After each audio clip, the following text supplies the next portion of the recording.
ഇലക്ഷനിൽ തോറ്റ സ്ഥാനാർത്ഥി ഒരാഴ്ച കഴിഞ്ഞിട്ട് പബ്ലിക്കിനെ നോക്കുന്ന ഒരു നോട്ടം ഉണ്ട് കേട്ടോ. ഇനി എനിക്കതെങ്ങനെ അറിയാമെന്ന് ചോദിക്കും. ഞാൻ ഇലക്ഷൻ നിന്നിട്ടുണ്ട്. 108 വോട്ടിന്റെ വൻപിച്ച ഭൂരിപക്ഷത്തിലാണ് ഞാൻ തോറ്റത്. പെണ്ണിന്റെ പുടവ കൊടുന്നേലത്തെ പാവാടേരെ പീത്ത അത് കാണാനില്ല. അപ്പൊ ഒരു കള്ളക്കടവ അമ്മാവുണ്ട്, അയാൾ ഈ പാവാടേരെ പീത്ത കൊണ്ടുപോയിട്ട് മുണ്ട് കെട്ടിയിറക്കുക. ഈ സാധനത്തിനായിരുന്നു അവിടെ പൊരിഞ്ഞ അംഗം. കടുകു വറുത്തിടുവാ, കറിതാളിച്ചിടുവാ, കറിയുടെ രുചി മുകുളം മുറിവാലൻ ചാള. Once upon a time, once upon a time, once upon a time, once upon a time. Hello നമസ്കാരം, ഇത് funs upon a time season 4 standup for girls, മലയാളത്തിലെ ആദ്യത്തെ സ്റ്റാൻഡപ്പ് കോമഡി ഷോ. നമ്മളെ കാര്യം എന്താണ് എന്ന് മനസ്സിലാക്കാതെ വെറുതെ കഥ പറഞ്ഞ് നടക്കരുത്. അതുപോലെ തന്നെ കഥ എന്താണ് എന്ന് മനസ്സിലാക്കാതെ കാര്യങ്ങളെ വിലയിരുത്തിയും വരുത്. പക്ഷെ നമുക്ക് വളരെ സിമ്പിൾ ആയിട്ട് ചെയ്യാൻ പറ്റുന്ന ഒരു കാര്യമുണ്ട്. നല്ല ചിരി കഥകളും തമാശകളൊക്കെ ഇങ്ങനെ വെറുതെ ഇരുന്ന് ആസ്വദിക്കുക. അപ്പോൾ ചിരി നിമിഷങ്ങൾ കൊണ്ട് നിറഞ്ഞ നമ്മുടെ ഇന്നത്തെ എപ്പിസോഡിലേക്ക് എല്ലാ പ്രിയപ്പെട്ട പ്രേക്ഷകരെയും സ്നേഹപൂർവ്വം സ്വാഗതം ചെയ്യുന്നു. Welcome. And now let's welcome our dynamic judges, Ramesh Pisharadi and Krishna Prabha.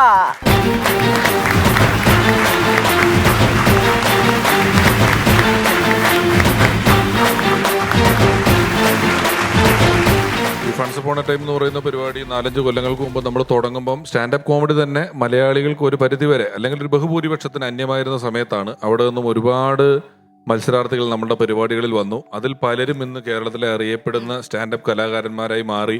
മറ്റ് പല പ്രമുഖ ചാനലുകളിലെയും പല പല പരിപാടികളിലൂടെ അവരെ നമുക്ക് വീണ്ടും കാണാൻ പറ്റി. അപ്പോഴാണ് നമുക്ക് പെൺകുട്ടികൾക്ക് വേണ്ടി മാത്രമായി ഒരു സീസൺ നടത്തിയാലോ അല്ലെങ്കിൽ ഒരു സീസണിലെ ഒരു ഘട്ടം നടത്തിയാലോ എന്നൊരു ചിന്ത വന്നതും അങ്ങനെ സ്റ്റാൻഡപ്പ് ഫോർ ഗേൾസ് എന്ന പേരിൽ നമ്മൾ എപ്പിസോഡുകൾ അവതരിപ്പിക്കുകയുണ്ടായി.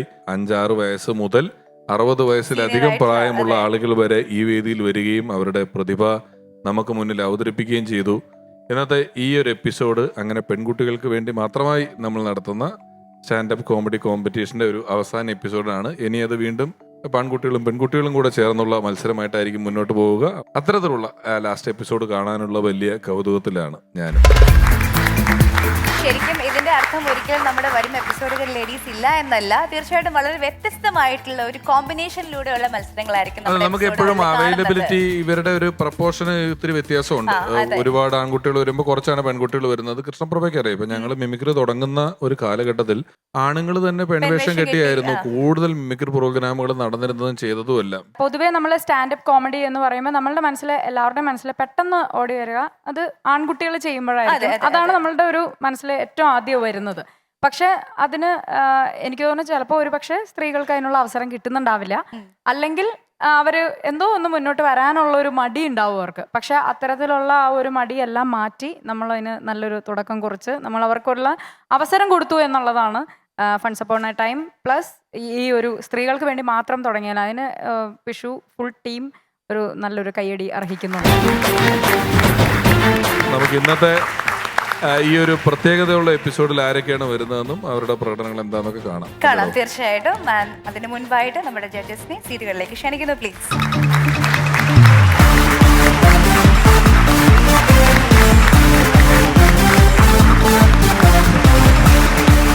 നമ്മൾ താത്ത പ്രോ മാക്സ് എന്ന് വളരെ സ്നേഹത്തോടെ വിളിക്കുന്ന നമ്മുടെ സ്വന്തം ആമിന താത്തയെ സ്വാഗതം ചെയ്യുകയാണ്. ലെറ്റ്സ് വെൽക്കം ആമിന താത്ത.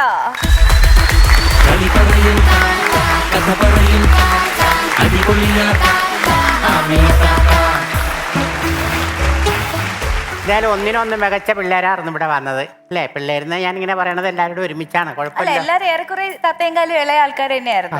താത്ത തന്നെയായിരുന്നു ഏറ്റവും സീനിയർ. അപ്പോ താത്താക്ക് ഒരു വലിയ നന്ദി. ശരിക്കും അതിഗംഭീരമായൊരു തുടക്കമാണ് നമ്മുടെ സീസണ് താത്ത സമ്മാനിച്ചിരിക്കുന്നത്. അപ്പൊ അതിൽ ഹൃദയം അമ്മാതിരി കമന്റ് ഒന്നും വേണ്ട. നീ അടുത്ത ആളെ വിളിക്കും.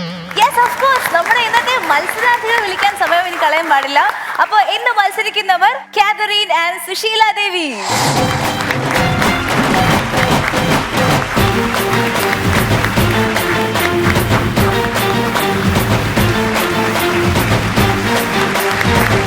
എന്തായിരുന്നു കഴിഞ്ഞ പ്രാവശ്യത്തെ ആ ഒരു സ്റ്റാൻഡപ്പിന്റെ റെസ്പോൺസ്?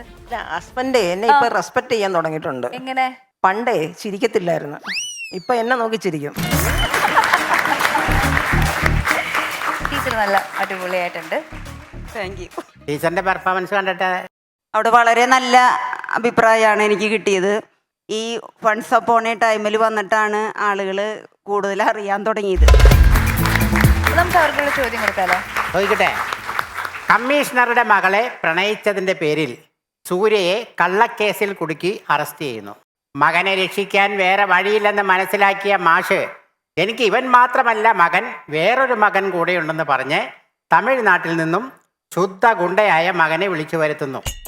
നാട്ടിലെത്തിയ ഗുണ്ട നേരെ വൈദ്യശാലയിൽ കയറി ഒരു ഗ്ലാസ് ദശമൂലാരിഷ്ടം വാങ്ങി കഴിക്കുന്നു. തുടർന്ന് നാട്ടിലെ പ്രമാണിയായ കാട്ടിപ്പിള്ളിക്ക് വേണ്ടി മല്ലയ്യയുടെ രഹസ്യങ്ങൾ ചോർത്താൻ അയാളുടെ കൂടെ കൂടുന്നു. എന്നാൽ അതിലും ശക്തനായ ഒരു പോരാളി മല്ലയ്യയുടെ കൂടെ ഉണ്ടായിരുന്നു, മാക്രി ഗോപാലൻ. നാട്ടിലെ കട്ടിളകൾ മോഷ്ടിക്കുന്ന ഗോപാലന് മറ്റൊരു പേര് കൂടെ ഉണ്ടായിരുന്നു, കട്ടള ഗോപാലൻ. വീട് പണികളെല്ലാം മുടങ്ങിയതോടെ നാട്ടുകാർ ചേർന്ന് ഗോപാലനെ പിടിക്കുവാൻ തീരുമാനിച്ചു. ഒടുവിൽ നാട്ടിൽ നിൽക്കാനാവാതെ നാട് വിട്ട ഗോപാലൻ കൂട്ടുകാരൻ ലക്ഷ്മണനും കൂടി ചേർന്ന് ബാങ്ക് കൊള്ളയടിക്കാൻ തീരുമാനിക്കുന്നു. അത് വലിയൊരു കുരുക്കായി മാറുന്നു. ഏതെങ്കിലും പിടികിട്ടിയോ? ആറാം തമ്പുരാൻ. ആറാം തമ്പുരാൻ. ഓക്കെ. അടുത്തത് Susheela teacher. Crazy Gopalan. Crazy Gopalan. ഒരെണ്ണം ശരിയാ. ഒരെണ്ണം ശരിയായി. ഓക്കെ, കാരൻ ടീച്ചർ ഒന്നുകൂടെ. മമ്മൂക്കയുടെ ചിത്രമുണ്ട്. സുശീല ടീച്ചർക്ക് കിട്ടിയോ? ബാക്കി മൂന്നെണ്ണം ഒരെണ്ണം കിട്ടി. കിട്ടിയെടുത്തോളം പറ. ചട്ടമ്പി നാട്. എന്നാലും മമ്മൂട്ടിയുടെ അനിയനായിട്ട് പൃഥ്വിരാജ് അഭിനയിച്ച സിനിമ ചട്ടമ്പി നാടുണ്ട്. അത് രണ്ടാമത് പറഞ്ഞത് മാക്രി ഗോപാലിന്റെ സിനിമ. കിടിലൻ പാട്ടൊക്കെ ഉണ്ട് അതിനകത്ത്. നമ്മുടെ ഉത്തരം പറയുന്ന ടീച്ചർക്ക് മൈക്ക് കൊടുത്താലോ? അതെ അതെ. കൊടു. ടീച്ചറാണ് ഇങ്ങനെയുള്ള അവസരങ്ങളിലെ ലൈഫ് സേവർ. പോക്കിരി രാജ. കറക്റ്റ് ഉത്തരം. ടീച്ചർ ഉടനെ തന്നെ ഒരു ഇമെയിലും കൂടെ അയക്കണോട്ടാ, നമുക്കൊരു കണ്ടസ്റ്റൻസിനെ കിട്ടാനുള്ള. അതെ അതെ. ടീച്ചർ നിന്ന് സ്റ്റാൻഡപ്പ് കോമഡി ട്രൈ ചെയ്തു. ഇവരുടെ കോളേജിൽ നിന്നിട്ട് ഈ പിള്ളേർ ക്ലാസ് കിട്ടിയത് സിനിമയ്ക്ക് പോകുന്നില്ല, കാരണം ടീച്ചർ പിടിക്കും. ടീച്ചർ അവിടെ ഉണ്ടാവും. അങ്ങനെ സിനിമയ്ക്ക് പോകുന്ന സിനിമ കാണുന്ന ടീച്ചറാണെന്ന് തോന്നി ഇവിടെ നിൽക്കുന്നത്. അടിപൊളി. ടീച്ചറിന്റെ പേര് പറഞ്ഞില്ല, കഴിഞ്ഞ പ്രാവശ്യം പറഞ്ഞില്ല. എന്നെ ടീച്ചറിന്റെ പേര്? എൻ്റെ പേര് ദീപ എന്നാണ്. ഞാൻ GATED TTC മിസ്സാണ്. ഓ അടിപൊളി. പോക്കിരി രാജ, ചട്ടമ്പി നാട്, ക്രേസി ഗോപാലൻ. ഇതിൽ 2 ഉത്തരങ്ങൾ ശരിയായിട്ട് പറഞ്ഞിരിക്കുന്നത് സുശീല ടീച്ചറാണ്. ഇന്ന് ആദ്യം മത്സരിക്കുന്നത് Sushila Devi. All the best. Thank U.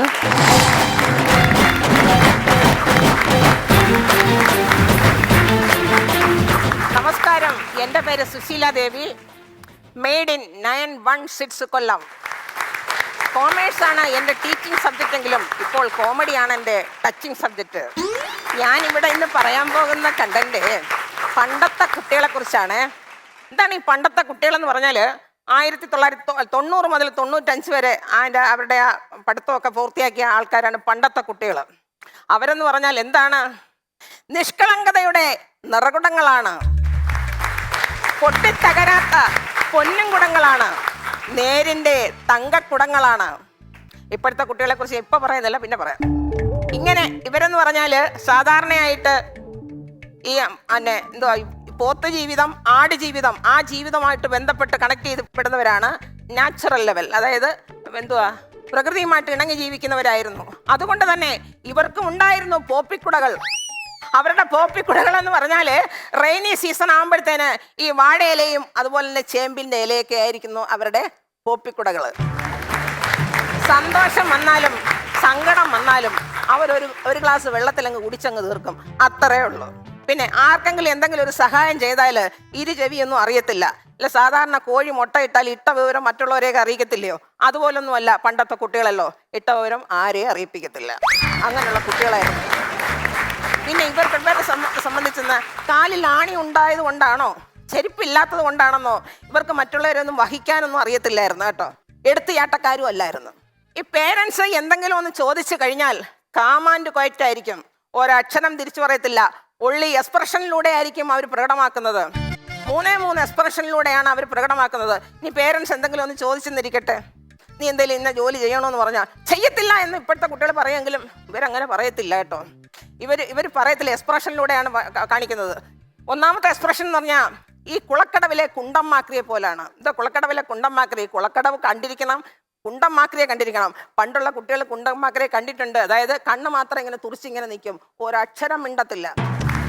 ഇടയ്ക്കിടയ്ക്ക് എങ്ങാണ്ട് പോക്കറം എന്ന് പറയും. ഈ പോക്കറം എന്ന് പറഞ്ഞത് നോക്കാം എന്നാണേ.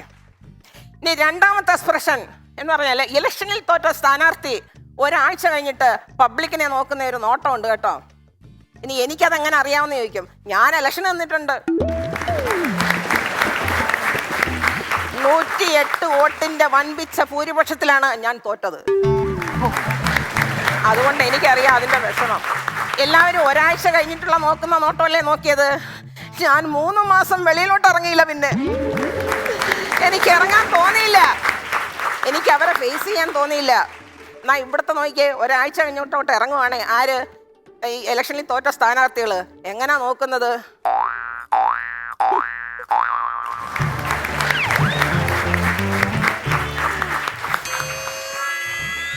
മിണ്ടത്തില്ല, അവർ മിണ്ടാട്ടമില്ല, അവരിങ്ങനെ നോക്കിക്കൊണ്ടേയിരിക്കും. ആ എക്സ്പ്രഷനിലൂടെയാണ് പോകുന്നത്. അതായത് പബ്ലിക്കിൽ നിന്ന് അവർക്കൊന്നും റിയാക്ഷൻ ഇങ്ങോട്ടും കിട്ടണ്ട, ഇവരങ്ങോട്ടൊട്ട് പറയത്തുമില്ല. അതാണ്, അതായത് പേരൻസ് എന്തെങ്കിലും ചോദിച്ചാലുള്ള റിപ്ലൈ ഇങ്ങനെ തന്നെ ആയിരിക്കും.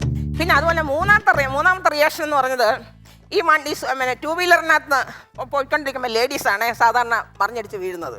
അവർ വീണ് കഴിഞ്ഞാൽ ഒരൊറ്റ കിടപ്പം കിടക്കും. പിന്നെ പതുക്കെ ഒന്ന് തലപൊക്കി നോക്കും, ആരെങ്കിലും നോക്കുന്നുണ്ടോ എന്ന് പറഞ്ഞ് ഇങ്ങനെ ഒരു നോട്ടം നോക്കും. നോക്കിക്കഴിഞ്ഞതിന് ശേഷം അവർ വണ്ടി പൊക്കത്തില്ല. ആദ്യം വണ്ടിയല്ല എഴുന്നേക്കുന്നത്, അവർ പതുക്കെ അങ്ങോട്ട് എഴുന്നേറ്റ് ഇങ്ങനെ നിൽക്കും. വണ്ടി പൊക്കാൻ വേറെ ആരെങ്കിലും കയറി വരും, പൊക്കിക്കൊണ്ട് വെച്ചോളും. ആ റിയാക്ഷനിലൂടെയാണ് എന്തോ നടക്കുന്നത്. ഈ പേരൻ്റ് എന്തെങ്കിലും പറയുമ്പോഴത്തുള്ള അവരുടെ ഒപ്പീനിയൻ അത്രയേ ഉള്ളൂ. ഇനി ഇതുപോലെ തന്നെ പണ്ടത്തെ കുട്ടികളുടെ വിവാഹ ജീവിതം, പണ്ടത്തെ തലമുറയുടെ വിവാഹ ജീവിതം എന്ന് പറഞ്ഞത് ജാതകം, പൊരുത്തം, വിശ്വാസം എന്നതിലൂടെ മാത്രമേ നടക്കത്തുള്ളൂ. പ്രത്യേകിച്ച് അവർക്ക് ആണിനോ പെണ്ണിനോ ചൊവ്വാദോഷം ഉണ്ടെങ്കിൽ അവൻ്റെ കല്യാണം നടക്കണമെങ്കിൽ 30 വയസ്സെങ്കിലും ആവും. ഈ ജ്യോത്സ്യനൊക്കെ കല്യാണത്തിനായിട്ട് ഈ അവരുടെ ജാതകങ്ങളൊക്കെ അങ്ങോട്ട് നിരത്തി വെച്ചിട്ട് രാഹുവും കേതുവും ശനിയും ചൊവ്വയൊക്കെ എവിടെങ്കിലും പോയി കിടക്കുമായിരിക്കും. അപ്പോഴത്തേനും ജ്യോത്സ്യം പറയും, എടാ രാഘവേ, നീ ഇങ്ങോട്ട് ഇറങ്ങി വാടാ, നിന്നെ മാറ്റി ചെയ്തോണം നോക്കട്ടെ. പിന്നെ ശനിയോടെ പോയി കിടക്കും, അവൻ്റെ അമ്മാവൻ്റെ വീട്ടിൽ പോയി കിടക്കുമായിരിക്കും. ഇറങ്ങി വാടാ ഇങ്ങോട്ട്. ആ ശനിയെ എടുത്തോണ്ട് ഇങ്ങോട്ട് കൊണ്ടുവരും. എടാ അപ്പോഴിതാണ്ട രാഘവും ശനിയെ കയറി വന്നോളൂ, പിന്നെ ചൊവ്വ വന്നില്ല. എടാ ചൊവ്വ, നീ എവിടെ പോയി കിടക്കുവാടാ? നീ കാരണമല്ലേടാ ഈ ആണും പെണ്ണും കൂടെ ഇങ്ങനെ നിൽക്കുന്നത്. ഇതുങ്ങളുടെ കല്യാണം നടക്കുമോ? മര്യാദയ്ക്ക് ഇറങ്ങി വാടാ. പിന്നെ ചൊവ്വയും പിടിച്ച് ഇങ്ങോട്ട് കൊണ്ടുവന്നിട്ട് ഈ ചെറുക്കൻ്റെയും പെണ്ണിൻ്റെയും ജാതകമായിട്ട് അങ്ങോട്ട് പൊരുത്തപ്പെട്ട് എല്ലാം റെഡിയാക്കി എടുത്ത് കല്യാണവും നടത്തി അതിൻ്റെ കതിനാവടിയും പൊട്ടി കഴിയുമ്പോഴത്തേന് പാപം പിടിച്ച പണ്ടത്തെ തലമുറയിലെ കുഞ്ഞുങ്ങളുടെ ആ കല്യാണപ്രായം ചൊവ്വാദോഷമുള്ളതിൻ്റെ ആണേ, വേറെയൊന്നും അല്ല. 30 അല്ല, ഒരു അറ്റ്ലീസ്റ്റ് ഒരു 30 വയസ്സെങ്കിലും കഴിഞ്ഞിരിക്കും. പക്ഷെ ഇപ്പോഴത്തെ ആണെങ്കിലോ, പഠന സമയത്ത് തന്നെ 100 സപ്ലി ഉണ്ടെങ്കിലും അവരുടെ സേവ് ദ ഡേറ്റ് അവരവരുടെ പേരൻസിനെ അറിയിച്ചിരിക്കും. പേരൻസ് ആണെങ്കിലോ ഈ കെണിപ്പെട്ടിയിൽ അകപ്പെട്ട അതുണ്ടല്ലോ, കെണിപ്പെട്ടിയിൽ ആരാ അകപ്പെടുന്നത്? എലി അങ്ങോട്ടും ഇങ്ങോട്ടും നടന്നിട്ട് അവസാനം ആവശ്യമായിട്ട് ദാറ്റ് മീൻസ് നടത്തിത്തരാൻ, അത്രയായിരിക്കും കേട്ടോ. അതങ്ങനെയാണ് പോകുന്നത്. അവിടെ ഒരു ചൊവ്വാദോഷവും ഇല്ല. അവിടെ ചൊവ്വാദോഷം ഉണ്ടെങ്കിൽ അവർ മൈൻഡ് ചെയ്യാറുമില്ല. ഇനി പണ്ടത്തെ കുട്ടികളുടെ ജീവിതം എന്ന് പറയുന്നത് പാരകൾ തകർത്ത ജന്മമായിരുന്നു. പാരകൾ തകർത്ത ജന്മം. ആരൊക്കെയായിരുന്നു പാരകൾ? അമ്മാവന്മാര്, ചിറ്റപ്പന്മാര്, അപ്പുറത്തെ കുരു വന്ന വല്യച്ഛനും വല്യമ്മച്ചിയും, ഏതാണ്ട് കണ്ടം പൂച്ചയുടെ ലുക്കുള്ള ഒരു അമ്മാവൻ ഇങ്ങോട്ട് കയറി വരും. അതോ അത് നടക്കുന്ന നടപ്പോ 4 വീലുകളും ഈ പഞ്ചറായ അല്ലെ 4 കാലും കാറ്റുപോയ ഓർഡിനറി വണ്ടി ഉണ്ടല്ലോ, അതുപോലെ ഇങ്ങോട്ട് നടന്നു കയറി അങ്ങോട്ട് വരും. എന്തു പറഞ്ഞാലും കുറ്റമാണ്. പിള്ളേരെ എന്തെങ്കിലും ഒരു ഓലപ്പടക്കം പൊട്ടിക്കാന്ന് വെച്ചാൽ അതിനെ അവർ വേറെ ഏതാണ്ട് ബോംബിട്ട പോലെ അങ്ങോട്ട് കാണിച്ചിട്ട് ഇവർക്ക് വധശിക്ഷ മേടിച്ചു കൊടുക്കുന്ന സുപ്രീം കോർട്ട് ജഡ്ജാണ് ആര്? അമ്മാവന്മാർ. പിന്നെ അതുപോലെ തന്നെ ഇവർക്ക് ഇഷ്ടംപോലെ ഇൻസ്പിറേഷൻ കിട്ടിയിട്ടുണ്ട് കേട്ടോ. കൂടുതലായിട്ട് ഇവരിങ്ങനെ ഉപദേശിച്ച് അഡ്വൈസ് ചെയ്ത് ഇവർക്ക് റീചാർജ് എപ്പോഴും കിട്ടിക്കൊണ്ടിരിക്കും. ആർക്ക്? പണ്ടത്തെ കുട്ടികൾക്ക്. ഇത് ഈ അങ്ങനെ അഡ്വൈസ് കൊടുത്ത് തന്നെ അവസാനം ഈ അമ്മാവന്മാരും പേരൻസും എങ്ങനെ ആവുമെന്നറിയാമ്പോഴത്തേന് പിന്നെ ഈ എലിവിഷം കഴിച്ച പെരിച്ചാഴി ഉണ്ടല്ലോ, കോവളം ബീച്ചിൽ കിടക്കുന്ന പോലെ ഒരു കിടപ്പം കിടക്കും. എന്ന് പറഞ്ഞാൽ അത്രത്തോളം അഡ്വൈസാണ് ഇവർ കൊടുത്തത്. അഡ്വൈസ് കിട്ടിയാലും അവർക്ക് അത്രയും നല്ലതായിരുന്നു, കുഴപ്പമൊന്നുമില്ലായിരുന്നു. പിന്നെ ഒരു വേറെ കാര്യമുണ്ട്. സ്കൂളിൽ ചെന്ന് നമ്മൾ പരീക്ഷയൊക്കെ കഴിയുമ്പോഴത്തേന് പണ്ടൊരു കാര്യം ഉണ്ടായിരുന്നു, നമുക്കതിൻ്റെ പ്രോഗ്രസ് റിപ്പോർട്ട് കിട്ടത്തില്ലയോ? പണ്ടുള്ള കുട്ടികൾക്കെ കിട്ടത്തില്ല. ഇപ്പോഴും പ്രോഗ്രസ് റിപ്പോർട്ടൊന്നും ഇല്ല. പ്രോഗ്രസ് റിപ്പോർട്ടും കൊണ്ടുവന്ന് നമ്മൾ അങ്ങോട്ട് ചെന്ന് പേരൻസിൻ്റെ അടുത്തോട്ട് ചെല്ലുമ്പോഴത്തേന് അവർക്ക് എന്തൊരു ഗമയാണെന്നറിയാമോ? അവിടെ ക്ഷമാപണവും പൊട്ടിക്കരച്ചിലും ജഗപൊകയൊക്കെ നടന്നാലും ഇവർ ഒപ്പിട്ട് കൊടുക്കത്തില്ല. ആദ്യമൊന്നും ഒപ്പിട്ട് കൊടുക്കത്തില്ല. ഒപ്പിട്ട് കൊടുക്കാതെ പിന്നെ അവരങ്ങോട്ട് നോക്കും, നീ കണക്കിനങ്ങ് കുറഞ്ഞു പോയല്ലോടാ. അന്നേരം ആ പാവം കൊച്ചു പറയും, എന്നാലും ഞാൻ ബയോളജിക്ക് അങ്ങ് കയറിയില്ലയോ, നീ ഇംഗ്ലീഷിനങ്ങ് താന്നു പോയല്ലോ, ഞാൻ മലയാളത്തിനങ്ങ് പൊങ്ങി നിൽക്കുമല്ലയോ, നീ ഹിന്ദിക്ക് എന്താടാ മാർക്ക് അങ്ങോട്ട് കയറ്റമൊന്നും വരുന്നില്ലല്ലോ, ഞാൻ ഹിസ്റ്ററിക്ക് അങ്ങ് കയറി പോകുന്നില്ലയോ? അതിനെങ്കിലും നിങ്ങളൊന്ന് ഒപ്പിട്ട് തരാൻ പറയും. അവസാനം ഒപ്പും മേടിച്ചെല്ലാം കഴിഞ്ഞതിന് ശേഷം ഒരു സമാധാനത്തോടു കൂടിയാണ് പോകുന്നത്. ഇപ്പോഴാ സിസ്റ്റം അങ്ങനെയൊന്നും ഇല്ല. ഇനി സ്കൂൾ കാലഘട്ടം ഒന്നും പറയണ്ടേ ദൈവമേ. ഈ അവിടെ ആദ്യമായിട്ടൊരു കണക്ക് സാറും പിന്നെ അതുപോലെ തന്നെ ഹിന്ദി ടീച്ചറുമായിരുന്നു അവരുടെ ഒന്നാം തരം പാരകൾ. ഈ കണക്ക് സാർ എന്ന് പറഞ്ഞാൽ ഏതൊക്കെ ചാപ്റ്ററാണ് പഠിപ്പിക്കുന്നതെന്ന് പോലും അവർക്കറിയത്തില്ല. ബിന്ദു, രേഖ, സർക്കിള്, വൃത്തമുണ്ടല്ലോ, അതെല്ലാം കൂടെ പഠിപ്പിക്കുന്നത്. എന്നിട്ട് ഞങ്ങളുടെ കൂട്ടുകാരികൾ ചോദിക്കും, ഈ ബിന്ദുവിനെയും രേഖേനെയും ഇതുവരെ കെട്ടിച്ചു വിടാനായിട്ടില്ലയോ? എന്തിനാണ് ഇപ്പോഴും ഈ കണക്ക് സാർ ഇതും വെച്ചോണ്ടിരിക്കുന്നതെന്ന്? എന്തിനാണ് ഇത് വെച്ചോണ്ടിരിക്കുന്നത്? ബിന്ദുവിനെ രേഖേനെ ഒരു കുത്തും വരച്ചിട്ട് ഒരു വരയും വരയ്ക്കും. ഇവരെ അങ്ങ് പറഞ്ഞു വിട്ടൂടെ? ആറ് വിടത്തില്ല. പിന്നെ ഒരു സർക്കിള്. ഈ സർക്കിള് വരയ്ക്കുന്നത് എന്തൊക്കെയാണ്? ഈ ബോർഡ്സിനകത്തിരിക്കുന്ന ഞാൻ പറയാനുള്ള കണക്ക് സാറിന് ആദ്യമേ പഠിപ്പിക്കേണ്ടത് കണക്കിൻ്റെ ചാപ്റ്റർ അല്ല, ആ ബോക്സിനകത്തിരിക്കുന്ന ആ ഒരു സാധനങ്ങളുണ്ടല്ലോ, കണ്ടൻസോ ബോക്സ്. ഈ കണ്ടൻസോ ബോക്സിൻ്റെ ഏതൊക്കെയാണ് അതിൻ്റെ യൂസസ്, എന്തൊക്കെയാണ്, ഏതൊക്കെ സാധനങ്ങളാണ്. ഇപ്പം എൻ്റെ അടുത്ത് അന്ന് കൊച്ചു കുട്ടികളോട് അവരോട് ചോദിക്കും, നിൻ്റെ പൊട്രാക്ടർ എവിടാന്ന് ചോദിക്കും, നിൻ്റെ ഡിവൈഡർ എവിടാന്ന്. നമുക്കൊരു ഒന്നും അറിയത്തില്ല. എന്നാലും അതിലേതാണ് പൊട്രാക്ടർ, അതിലേതാണ് ഡിവൈഡർ, അതിലേതാണ് കോമ്പസ് ഒന്നും അറിയത്തില്ല. പൊട്രാക്ടർ വെച്ചാലും ഡിവൈഡർ വെച്ചാലും കോമ്പസ് വെച്ചാലും മൊത്തത്തിൽ അങ്ങ് ബോക്സ് എടുത്ത് കൊടുക്കും. നീ അതിനകത്ത് ഏതാന്ന് വെച്ചാൽ അങ്ങ് എടുത്തോളാൻ പറയും. നമുക്കിതൊന്നും അറിയത്തില്ല. അത് പറഞ്ഞു കൊടുക്കേണ്ട മര്യാദ ഈ കണക്ക് സാറിന് ഇല്ലയോ? ഉണ്ടല്ലോ. സർക്കിൾ വരയ്ക്കാൻ പറയും. സർക്കിൾ വരയ്ക്കാനായിട്ട് എന്തോ ഉള്ളത്? ഒന്നുമില്ലെന്നേ. മണ്ട പോയ തെങ്ങിൻ്റെ കൂട്ടുള്ള 2-3 കുറ്റി പെൻസിലുകളുണ്ട്. ഇതുകൊണ്ടല്ലേ സർക്കിൾ വരയ്ക്കാൻ ഒക്കുവോ? പിന്നെ അതുപോലെ തന്നെ ഫിഗർ പോയ 3-4 കഷ്ണം ഫിഗർലെസ് സ്കെയിലുകളുണ്ട്. ഈ സർക്കിൾ വരയ്ക്കാൻ തുടങ്ങുമ്പോൾ എന്തോത്തിനകത്താണ് വരയ്ക്കുന്നതെന്ന് പോലും നമുക്കറിയത്തില്ല. കോമ്പസ് എടുക്കാൻ പറയും, വേറെ ഏതാണ്ടൊക്കെ എടുക്കും. പിന്നെ ആരെങ്കിലും എന്തോ എടുക്കും നോക്കുമ്പോഴത്തേന് കുഴിയുള്ള ഏതാണ്ട് എടുത്ത് ഈ പെൻസിൽ അങ്ങോട്ട് കുത്തിക്കയറ്റും. പെൻസിൽ അങ്ങോട്ട് കുത്തിക്കയറാൻ ഒക്കത്തില്ല. പെൻസിൽ വെറും സ്കെൽറ്റാണ്. അതിന് 7-ാം മാസം കണ്ട പ്രസവിച്ചെന്ന് തോന്നുന്നു. അതിന് പ്രതിരോധ ശക്തി ഇല്ല, അതുപോലെ തന്നെ വേറെ ഒന്നുമില്ല, ആരോഗ്യമൊന്നുമില്ല. അതിനങ്ങോട്ട് കുത്തിക്കയറ്റി കഴിഞ്ഞതിന് ശേഷം അതങ്ങോട്ട് ഇരിക്കത്തില്ല. ഇരിക്കാത്തതുകൊണ്ട് നമ്മൾ എന്ത് ചെയ്യും? ഒരിച്ചിരി പേപ്പർ എടുത്തതിനകത്തോട്ടൊന്ന് കുത്തിക്കയറ്റിയിട്ട് അതിനെ റെഡിയാക്കി അങ്ങെടുത്ത് ഒരൊറ്റ വരപ്പങ്ങ് വരയ്ക്കും. കിട്ടത്തില്ല, സർക്കിൾ കിട്ടത്തില്ല. മോഹൻലാൽ സർക്കിളാണ് കിട്ടിയത് എനിക്ക്. ആ സ്പോട്ടിൽ തന്നെ എനിക്ക് അടി വീണു. മോനെ പോയി. എൻ്റെ അല്ല, പെൻസിലിൻ്റെ. പിന്നെ നമ്മൾ കുറിപ്പിക്കാൻ പോകണം. പിന്നെയും എന്തോ കുറിപ്പിക്കാൻ പോകണമെങ്കിൽ നമുക്ക് കട്ടറുണ്ടോ? ഇല്ല. എത്ര പേരോട് ഇരന്നിട്ടാണെന്നറിയാമോ ഒരു കട്ടർ മേടിക്കുന്നത്? ഈ യമകണ്ഠ കാലവും പുളിക കാലവും വേറെ ഏതാണ്ടൊക്കെ കാലം കൂടെ കയറി വരുമ്പോഴാണ് പിന്നെയും കയറി വരുന്നത് ഒരു ഹിന്ദി ടീച്ചർ. എന്തോത്തിനാ? ഈ ഹിന്ദി ടീച്ചർ അങ്ങ് പഠിപ്പീടാണ്. ഏക്ക് 2 3 4 5 6 7 8 9 10 അത്രയും മാത്രമേ സത്യത്തിൽ എനിക്കറിയത്തുള്ളായിരുന്നു. ഫ്രണ്ട് ബെഞ്ചിലാണ് എന്നെ കൊണ്ട് ആരോണ്ട് ഇരുത്തി. എന്നോടുള്ള വിരോധം കൊണ്ടാണെന്ന് അറിയത്തില്ല. ഫ്രണ്ട് ബെഞ്ചിലാണ് കൊണ്ട് ഇരുത്തിയത്. എന്തിനാ ക്വസ്റ്റ്യൻ വരുന്നതുകൊണ്ട് എന്നോട് ആദ്യമേ തൊട്ട് ടീച്ചർ ഇങ്ങോട്ട് കയറി വരുമ്പോൾ തന്നെ ഫസ്റ്റ് ബെഞ്ചിൽ അതാ ഏക് തൊട്ട് തുടങ്ങാൻ പറയും. 50 വരെ പഠിപ്പിച്ചിട്ടുണ്ട്. അവിടെ ഏക്ക് 2 3 4 5 7 8 9 10 വരെ അറിയത്തുള്ളൂ. ബാക്കിയുള്ളവർക്കൊന്നും അറിയത്തില്ല. എല്ലാവരും നിൽക്കും. എല്ലാത്തിനും അടിയും കിട്ടും. അടി കിട്ടി കഴിഞ്ഞിട്ട് അത് ഞങ്ങൾ നോക്കിച്ചിരിക്കും. പിറ്റേന്ന് ടീച്ചർ ഇങ്ങോട്ട് വരും. ലാസ്റ്റിൽ തുടങ്ങും ഏക്ക്. ലാസ്റ്റിൽ തുടങ്ങിയ ഏക്ക് എന്തോ 10 കഴിഞ്ഞാൽ ബാക്കിയുള്ളവർക്കൊന്നും അറിയത്തില്ല. ഫ്രണ്ടിൽ ഞങ്ങൾക്ക് അടി കിട്ടും. അത് ഷുവറാണ്. ഈ 1 2 3 4 50 വരെ പഠിപ്പിക്കുന്ന ടീച്ചർ, ഞാനൊരു കാര്യം ചോദിച്ചോട്ടെ, ഈ ഹിന്ദിക്ക് എന്തിനാ 1 2 3 4 പഠിപ്പിക്കുന്നത്? നമ്മൾ ഇംഗ്ലീഷിൽ 1 2 3 പഠിച്ചിട്ടില്ലയോ? 100 വരെ എന്ത് പാടുപെട്ടാ പഠിച്ചെന്നറിയാമോ? പിന്നെ മലയാളത്തിൽ നമ്മൾ 1 2 3 പഠിക്കുന്നില്ലയോ? പിന്നെ എന്തിനാ ഹിന്ദിക്കകത്ത് ഈ 1 2 3 4 കയറി വരുന്നത്? എന്തിനാ ഇങ്ങനെ പഠിപ്പിക്കുന്നത്? പിള്ളേരെ എങ്ങനെ വഷളാക്കാൻ വേണ്ടി? പിള്ളേർക്ക് വയ്യ. വീട്ടിൽ ചെന്നാലോ അമ്മാവന്മാരും ചിറ്റപ്പന്മാരും പിന്നെ പേരൻസും, ക്ലാസ്സിലോട്ട് വന്നാലോ കണക്ക് സാറ്, പിന്നെ ഹിന്ദി ടീച്ചർ, ഇവരെയൊക്കെ കൊണ്ട് മനമെടുത്ത ജന്മങ്ങൾ അല്ലെങ്കിൽ കാലഘട്ടമായിരുന്നു പണ്ടുള്ളത്. ഒരു ദിവസം ഈ 1 2 3 4 എന്തായാലും ഫസ്റ്റിൽ നിന്ന് തുടങ്ങും, ലാസ്റ്റിൽ നിന്ന് തുടങ്ങും. ടീച്ചറിന് ട്രിക്ക് മനസ്സിലായി. അവസാനം ഞാനാണ് എൻ്റെ നോട്ടപ്പുള്ളി. എന്നോടൊരു പ്രാവശ്യം ടീച്ചർ പറഞ്ഞു, നീ നാളെ വരുമ്പോൾ 1 മുതൽ 50 വരെ ചൊല്ലുകയും വേണം, എഴുതി തരികയും വേണമെന്ന്. സത്യത്തിൽ അന്ന് കിടുങ്ങിപ്പോയതാണ് എൻ്റെ കിടുങ്ങാച്ചിയമ്മ പുരസ്കാരം. അത് വീണ്ടെടുക്കാനായിട്ട് എനിക്ക് സ്കൂൾ തലം വിടേണ്ടി വന്നു. അതായത് കോളേജ് തലത്തിലായപ്പോഴാണ് സത്യത്തിൽ എനിക്ക് ഹിന്ദി എന്താണെന്ന് അറിയാവുന്നത്. ഓക്കെ, നമസ്കാരം.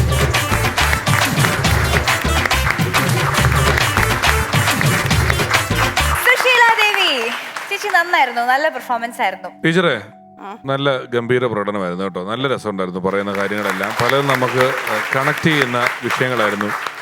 ഈ ഇൻസ്ട്രാം ബോക്സിനകത്ത് പറഞ്ഞ കഥകളൊക്കെ ഞാനൊക്കെ ആലോചിക്കുന്നത്, എൻ്റെ ഒരു കൂട്ടുകാരനുണ്ട്, അവൻ അന്ന് കാലത്ത് ഒരു സൂപ്പർ സ്റ്റാറിന്റെ ഇമേജ് ഉള്ള 2 സാധനങ്ങളുണ്ടായിരുന്നു അവൻ്റെ കയ്യിൽ. ഒന്ന് മണമുള്ള റബ്ബർ. നമ്മുടെയൊക്കെ റബ്ബർ എന്ന് പറഞ്ഞാൽ റബ്ബർ ഷീറ്റ് വെട്ടി പോലത്തെ റബ്ബർ 3 പ്രാവശ്യം തേച്ചാൽ പേജ് കീറിപ്പോലെ, അല്ലാണ്ട് മാഞ്ഞു പോവില്ല. ആ പേജും അതിന്റെ താഴെയുള്ള പേജും കീറിപ്പോവും. ഇവന്റെ കയ്യിൽ റബ്ബറിന് നല്ല മണമാണ്.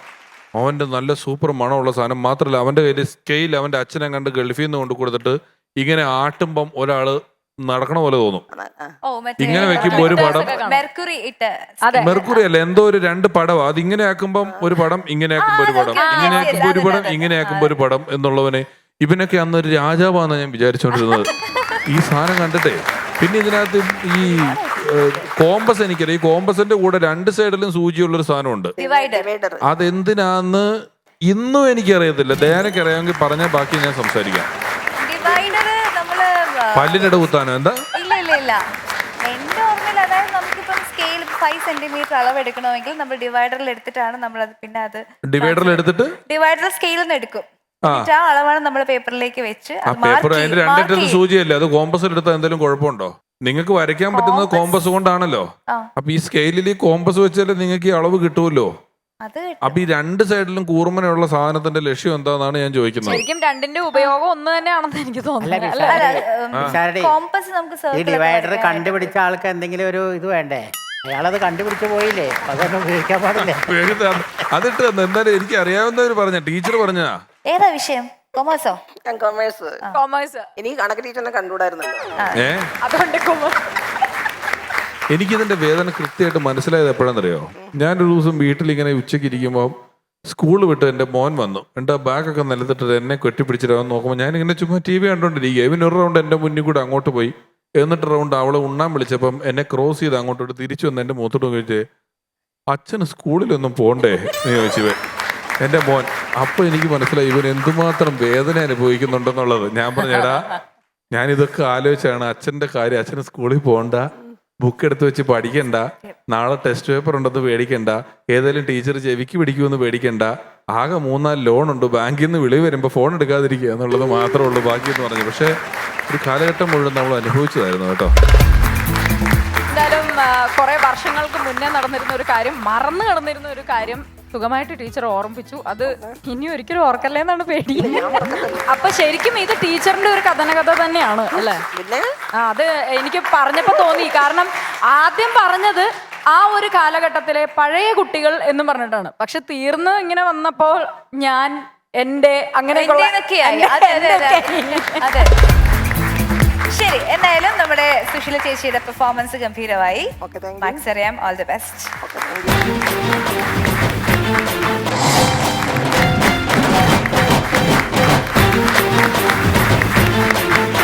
ഹലോ, ഹായ്, നമസ്കാരം. എൻ്റെ പേര് കേദറിൻ. പൂരങ്ങളുടെ പൂരപ്പറമ്പായ തൃശ്ശൂരിൽ നിന്നാണ് ഞാൻ വരുന്നത്. ഈ തൃശ്ശൂർക്കാർക്ക് അവരുടെ ഒരു വീക്ക്നെസ്സാണ് തേങ്ങ. എന്തിനും ഏതിനും തേങ്ങ. ഇപ്പം ഞാൻ തേക്കുന്ന വെളിച്ചെണ്ണ തന്നെ നിത്യയൗവനാദി വെളിച്ചെണ്ണയാണ്. അതുകൊണ്ടാണ് എൻ്റെ ചർമ്മം കണ്ട പ്രായം തോന്നുകയേ ഇല്ല. ഈ വെളിച്ചെണ്ണ ഉണ്ടാക്കി തരുന്ന ആളാരാന്നറിയോ? എൻ്റെ കെട്ടിയവനാണ്. തൃശ്ശൂർക്കാരെ സംബന്ധിച്ച് പറയുകയാണെങ്കിൽ സാമ്പാറിലെ കഷ്ണങ്ങൾ പോലെയാണ്. ഒഴിച്ചുവിടാൻ പറ്റാത്ത വാക്കുകൾ അല്ലെങ്കിൽ കഷ്ണങ്ങൾ അതില്ലെങ്കിൽ തൃശ്ശൂരില്ല, അല്ല സാമ്പാറില്ല. ആ കഷ്ണങ്ങളാണ് കിടാവ്, ശവി, എന്തൂട്ട്, അങ്ങനെ പോണു വാക്കുകൾ. ഇതൊക്കെ ഞങ്ങളുടെ തൃശ്ശൂരിൻ്റെ സ്വന്തമാണ് കേട്ടാ. അത് നിങ്ങൾക്ക് ആർക്കും അത് പങ്കുവയ്ക്കാൻ പറ്റില്ല. തേങ്ങ വറുത്തരയ്ക്കാണ്ട് സാമ്പാർ വയ്ക്കാൻ പറ്റില്ല. തേങ്ങയിൽ അതുപോലെയാണ് ഞങ്ങളുടെ തൃശ്ശൂർക്കാരുടെ ഭാഷ. നിങ്ങൾ കേട്ടിട്ടുണ്ടാ? നിങ്ങൾ എന്തൂട്ട് തേങ്ങ പറയണത്? കുട്ടികൾക്ക് ഹോംവർക്ക് കൊടുത്താച്ച രക്ഷിതാക്കൾ ഇങ്ങട് ടീച്ചർ എന്തൂട്ട് തേങ്ങയിലത്തെ ഹോംവർക്കായി കൊടുത്തയച്ചിട്ടുള്ളത് ഒരു കൂട്ടും മനസ്സിലാവണില്ലല്ലോ. അതുപോലെ തന്നെ 4 മണി സ്കൂൾ വിട്ട് വരാൻ നേരം വൈകിയ കെട്ടിയവൻ ചോദിക്കും, എനിക്ക് 4 മണി കഴിഞ്ഞാൽ അവിടെ സ്കൂളിൽ എന്തുട്ടാ പണി? ഇപ്പൊ ഇവിടേക്ക് വരാൻ തന്നെ സാരി എടുക്കാൻ നേരം വൈകിയപ്പോ കെട്ടിയവൻ, നീ എന്തൂട്ട് തേങ്ങ അവിടെ എടുക്കണേ? ഇങ്ങനെ 24 മണിക്കൂറും ഈ തേങ്ങ എന്ന് പറയുന്ന ആളുടെ വീട്ടിൽ ചെന്ന് നോക്കിയാണ്ടല്ലോ, കറിയിൽ അരയ്ക്കാൻ ഒരു മുറി തേങ്ങ ഉണ്ടാവില്ല, ഒരു പുണ്ണാക്കും ഉണ്ടാവില്ല. കാലം പോയി കഥ മാറി എന്ന് പറഞ്ഞ പോലെ. ഞാൻ ഇന്നലെ ഒരു ഗേഡിഗിരെ മോളുടെ കല്യാണത്തിന് പോയി. കണ്ടത് പറഞ്ഞ കഞ്ഞിയില്ലാന്ന് കേട്ടിട്ടുണ്ടാ? അതേപോലെ അവസ്ഥ. സദ്യയൊക്കെ നല്ല സദ്യയായിരുന്നു.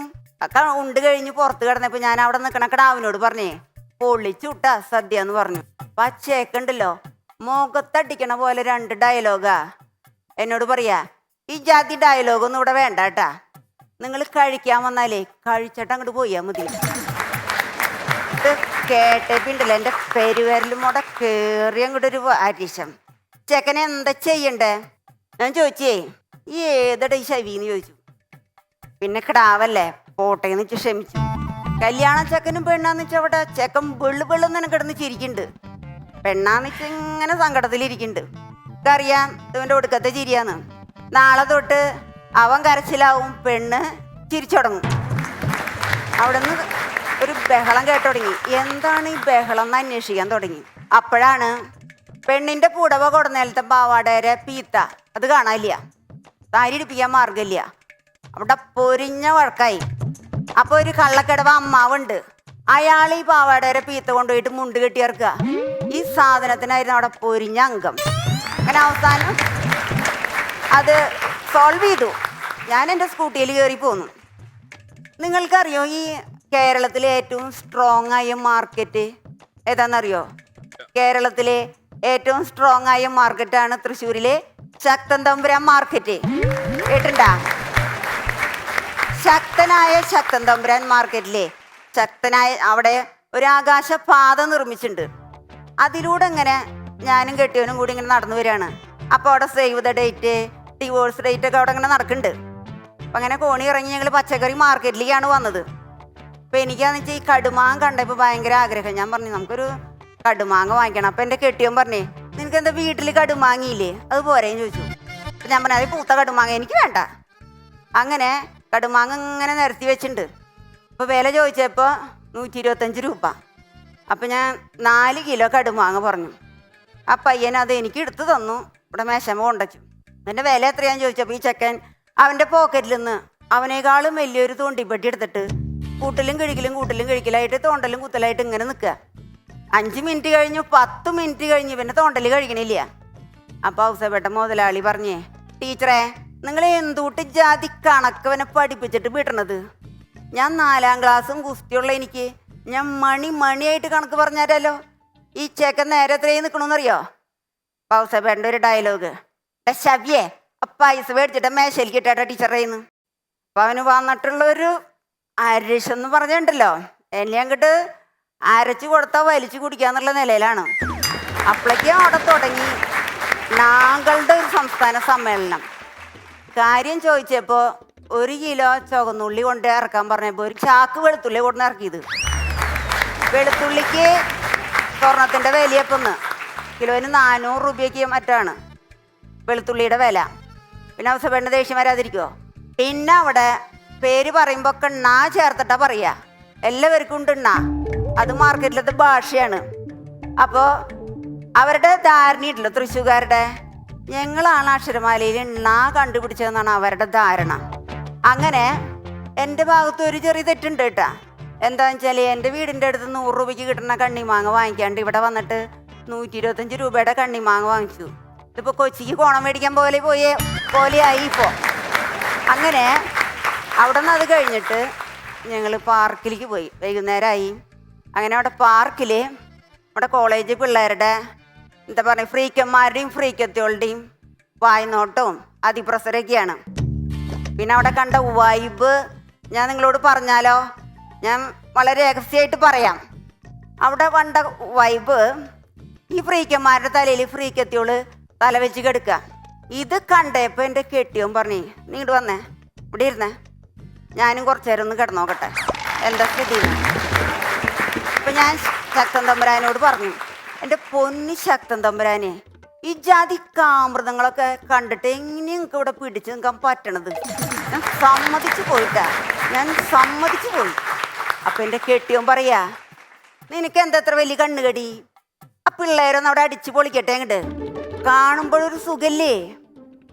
എനിക്ക് കണ്ടപ്പോൾ അത്ര വലിയ സുഖം, കേട്ടപ്പോൾ അത്ര വലിയ സുഖം തോന്നിയില്ല. ഞാൻ പറഞ്ഞേ നമുക്ക് പതുക്കനെ പോവാം. എന്താണെന്ന് വെച്ചാലേ നിങ്ങളെ ഇവിടെ നിർത്തി കഴിഞ്ഞാലേ നിങ്ങളും കൂടി ഫ്രീക്കനാവും. അതുകൊണ്ട് നമുക്ക് ഇവിടെ നിന്ന് വേഗം ഞങ്ങൾ നൈസായിട്ട് സ്കൂട്ടി മേറി ഞങ്ങൾ പോയി. അങ്ങനെ ഇന്നലെ ഞാൻ എൻ്റെ പേരക്കുട്ടീനെയും കൊണ്ട് ആശുപത്രിയിലേക്ക് പോയി. ഇവിടെ തൃശ്ശൂർ ആശുപത്രിയിൽ, ഹൈടെക് ആശുപത്രിയാണ്. എൻ്റെ ആദ്യത്തെ പ്രസവമാണ് എനിക്ക് ഓർമ്മ വന്നത്. എന്ന് പറഞ്ഞാൽ അന്നൊരു പരസ്യം ഉണ്ടായിരുന്നു, വേദനയില്ലാതെ പ്രസവിക്കാം എന്നുള്ളത്. അങ്ങനെ കേട്ട ഞങ്ങളുടെ പോലുള്ളവരൊക്കെ ഇന്നത്തെ 2 പവൻ്റെ പൈസയാണ് അന്നത്തെ വേദനയില്ലാതെ പ്രസവിക്കണേന്. അങ്ങനെ അവിടെ ചെന്നു. അപ്പൊ എൻ്റെ പൂമ്പോടുന്ന് എൻ്റെ കുഞ്ഞമ്മ പറഞ്ഞേ, മോളെ ഒരു ഉറുമ്പ് കടിക്കണ വേദന ഉണ്ടാവുള്ളൂട്ടാ, ഒരു വിഷമവും ഇല്ലാന്ന് പറഞ്ഞു. ചെന്നപ്പോഴല്ലേ ഉറുമ്പ് കുടുംബടക്കം വന്ന് കടിക്കണ വേദനയാ. എനിക്ക് ആ കുഞ്ഞമ്മേനെ കിட்ட കയ്യിൽ കിട്ടിയണ്ടല്ലോ, ഒറ്റ അരക്കിന് ഞാൻ വലിച്ചു കുട്ടിക്ക് ഞാൻ അതുപോലുള്ള അരിച്ചടന്ന് എനിക്ക്. അങ്ങനെ ലേബർ റൂമിലൊക്കെ കയറ്റി, കാലത്ത് കയറ്റിയതാ, എക്സ്പെരിമെൻ്റ് ടേബിളിൽ കിടത്തിയിട്ടുണ്ട്. ഉച്ചയായി, 4 മണിയായി. അപ്പം എൻ്റെ കെട്ടിയ നേഴ്സായിട്ട് തട്ടി കയറി തുടങ്ങി. നിങ്ങൾ എന്തുട്ട് അവിടെ എടുക്കണേ, എത്ര നേരമായി ഇവിടെ കെടുത്തിയാക്കണം ഈ ടേബിളുമേ. അപ്പം നേഴ്സ് ഈ നീർക്കോലി മൂത്തിട്ട് നീർമണലിയാവാന്ന് കേട്ടിട്ടുണ്ട, അജാതി റോളുള്ള ഹെഡ് നേഴ്സും കൂടെ വന്നൊരു വരവ്. നിങ്ങൾക്ക് എന്തുട്ട വേണ്ടേ? അതെ, ഇത് പ്രസംഗമല്ല, ഇത് പ്രസവാണ്, മനസ്സിലായ? ഫോട്ടോസ്റ്റാറ്റ് മിഷീനല്ല ഇതിനെ കയറ്റിയിട്ട് അതിനെ വിടാനായിട്ട്, മനസ്സിലായ? നിങ്ങളുടെ ഭാര്യയെ പ്രസവിക്കണത്, അല്ലാണ്ട് ആടും പോത്തൊന്നല്ല ഈ പ്രസവിക്കണത്. അപ്പം നിങ്ങളെ അടങ്ങി ഒതുങ്ങി അവിടെ അടുത്തിൽ ചെന്ന് നിൽക്കുക. പിന്നെ പുലി പോലെ വന്നെൻ്റെ കെട്ടിയുണ്ടല്ലോ, എലി പോലെയായിട്ട് അവിടെ ചുമരും ചാരിന്ന് കൊണ്ടെത്തിച്ചു തുടങ്ങി. അപ്പോൾ ഡോക്ടർ എൻ്റെ അടുത്തേക്ക് വന്നു. ഡോക്ടറോട് പറഞ്ഞു, ഡോക്ടറെ എനിക്ക് വേദന കൊണ്ടൊരു പാകില്ല, എന്തെങ്കിലും ചെയ്തിട്ട് ഇതൊന്ന് പുറത്തേക്ക് എടുത്ത്, എനിക്ക് മതിയായി വേദന തന്നിട്ട്. ഡോക്ടർ പറയാ, ഇത് എന്നോട് പറയേണ്ടതല്ല, കെട്ടിയവനോട് പറയേണ്ടതെന്ന്. പിന്നെ ഈ ലേബർ റൂമിൻ്റെ പ്രത്യേകത എന്താണെന്നറിയോ? കെട്ടിയവനെ തെറി പറയാൻ പറ്റിയ സ്ഥലമാണ് ലേബർ റൂം. ആരും ഒന്നും പറയില്ല. അവിടെ കിടന്നിട്ട് കെട്ടിയവന്മാരിനെയും നാത്തുമാരിനെയൊക്കെ തെറി വിളിക്കുന്നുണ്ട്, കരച്ചിലേ. അതിൻ്റെ ഇടയിൽ ഒരു പെണ്ണും പിള്ള, എൻ്റെ ഇക്കേനെ കാണണം, എനിക്ക് എൻ്റെ ഇക്കേനെ കാണണം. ഈ നേഴ്സിനോടേ ഇവിടെ വന്നൊരു വരവ്, നീ ഇത്ര നാൾ ഇക്കേനെ കണ്ടിട്ട് ഞാൻ ലീവ് ഇതായത്, അതെ നീ അകത്തേക്ക് കയറ്, ഇത് കഴിഞ്ഞിട്ട് പുറത്തേക്ക് കിടന്നാൽ മതി. അങ്ങനെ എൻ്റെ അമ്മായിമ്മേരെ വിഷമം എന്താണെന്ന് വെച്ചാലേ, ഒരു 3 കിലോ ലഡു വാങ്ങിച്ചു കൊടുന്നിട്ടുണ്ട്, 2-3 ദിവസമായി ഇത് തുടങ്ങിയിട്ട്. അതൊക്കെ പൂത്തു എന്നുള്ള വിഷമം അമ്മായിമ്മയ്ക്ക്. എനിക്കാണെങ്കിൽ എലിക്ക് പ്രാണവേദന, പൂച്ചയ്ക്ക് വീണ വായന എന്ന് പറയില്ലേ, അതേപോലെ എൻ്റെ അവസ്ഥ. അപ്പം അമ്മായിമ്മേരെ ദണ്ണം അത്ര വലുതാണ്. അങ്ങനെ ഒരു വിധമായിട്ട് പ്രസവം കഴിഞ്ഞിട്ട് പോകുന്ന ആശുപത്രിയിൽ. അങ്ങനെ വീട്ടിൽ വന്ന് എവിടെ നിന്നൊരു സമാധാനം കിട്ടാന്ന് വെച്ച് വീട്ടിൽ വന്ന് TV ഓണാക്കിയപ്പോൾ ഉണ്ടല്ലോ, കറുപ്പാണ്, വെളുപ്പാണ്, പെറ്റമ്മയ്ക്ക് സഹിക്കില്ല. എവിടെ ചെന്നാലും ഈ കലാകാരന്മാർക്കുണ്ടല്ലോ മെനക്കെടാണ്. എവിടെ ചെന്നാലും ഈ സാധാരണ കലാകാരന്മാർക്ക് ഈ കലാപവാസന ഉണ്ടാവില്ല എന്നാ പറയാ. പക്ഷെ ഇവിടെ ഉണ്ടല്ലോ മെനക്കെട്ട് ചില കലാകാരന്മാർ കലാപം ഉണ്ടാക്കുകയാണ്. എവിടെ ചെന്നാലും ഒരു രക്ഷയില്ല. ഇപ്പം ഈ കഴിഞ്ഞ മാർച്ച് 8 ലോക വനിതാ ദിനമായിരുന്നു. അപ്പം അതിലെല്ലാം ആദരിക്കാനും പിന്നെ അതുപോലെ തന്നെ അവരുടെ പരിപാടിയിൽ ഉദ്ഘാടനം ചെയ്യാനൊക്കെ വിളിച്ചിട്ടുണ്ടായിരുന്നു. ഈ തൊഴിലുറപ്പ് തൊഴിലാളികളുടെ വനിതകൾ തന്നെ അത് കെട്ടിയന്മാരുടെ ഷർട്ട് അടിച്ച് മാറ്റിയിട്ട് 100 ദിവസം പണിക്ക് പോയ സ്ത്രീകളെ ആദരിക്കാനാണ് എന്നെ വിളിച്ചത്. അപ്പോൾ അവർക്ക് 50 വയസ്സ് കഴിഞ്ഞവർക്ക് പന്ത് കളി, 80 വയസ്സ് കഴിഞ്ഞവർക്ക് ഉരുണ്ടുകളി, 90 വയസ്സ് കഴിഞ്ഞവർക്ക് സ്റ്റാൻഡപ്പ് കോമഡി. ഇത് ആദരവൊന്നും നടന്നില്ല, പകരം അതൊക്കെ അടിയന്തരത്തിൽ അവസാനിച്ച് കഴിഞ്ഞു. അടി നടന്ന അടി. ഇപ്പം ഞാൻ സാറേ വളരെ തിരക്കിലാണ്.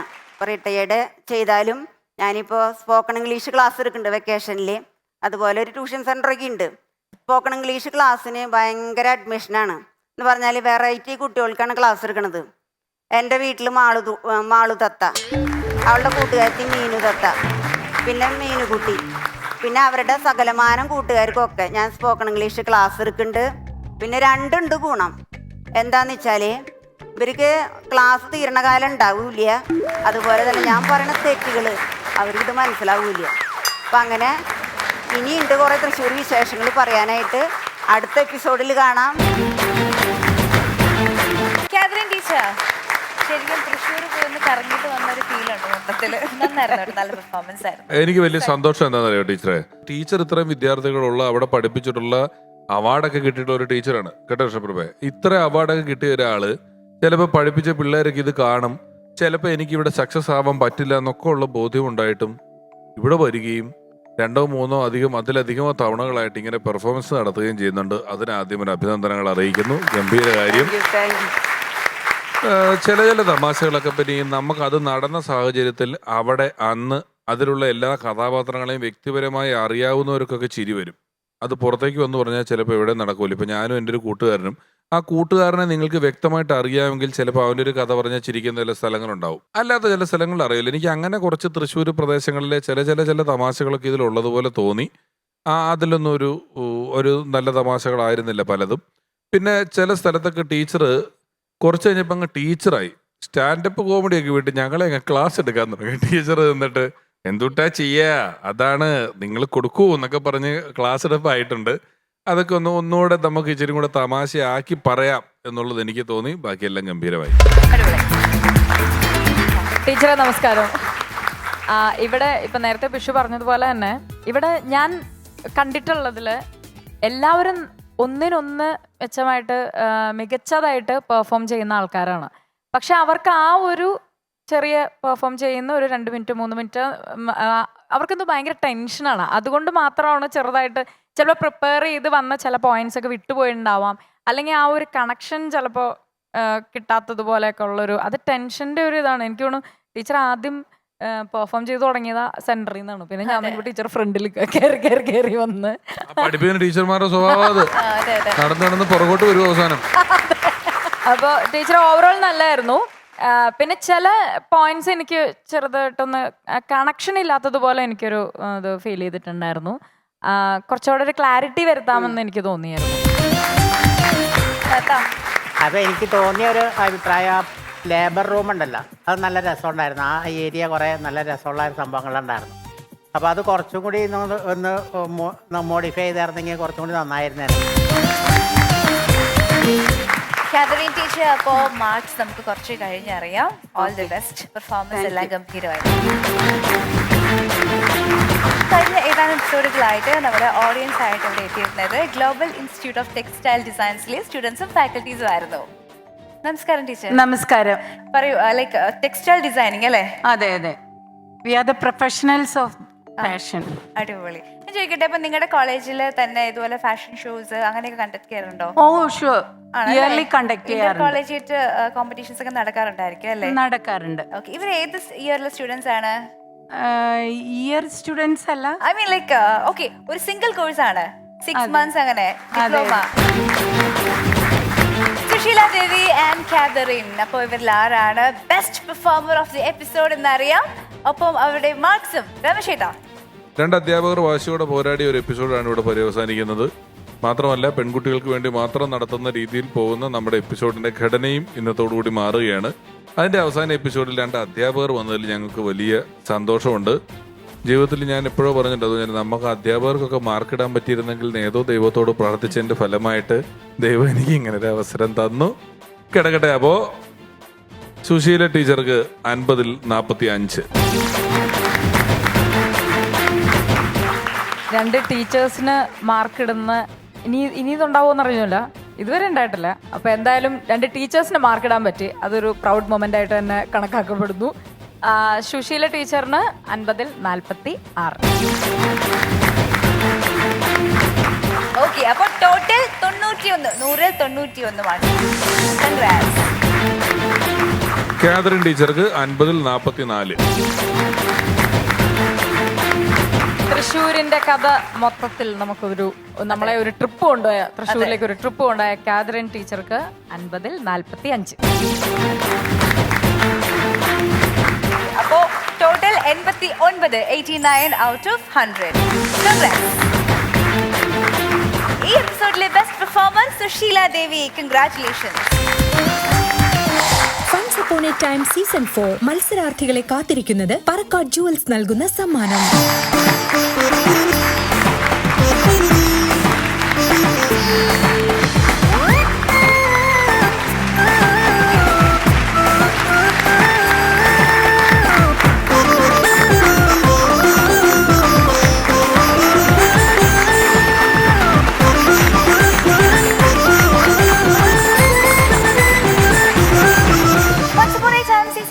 മറ്റൊരു ഫൺ ഫിൽഡ് എപ്പിസോഡ് പൂർണ്ണമാവുകയാണ്. വീണ്ടും കാണാം. Until then, bye.